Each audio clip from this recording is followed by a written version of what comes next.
Open the box and take out Loyoda foldable walker. Walker frame, back legs, front wheels, walker tray. Step 1. Open the walker frame.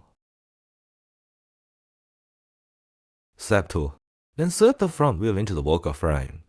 Let wheels on the outside, making sure the marble pops up. Step 4.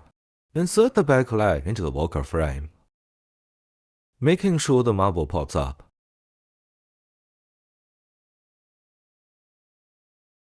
Step 5. Place the walker tray on the walker frame. Press down on the leg marbles and adjust to the right height. Remove tray. Press and hold the red button and fold it inwards. Tray for small items such as cups, cutlery, etc.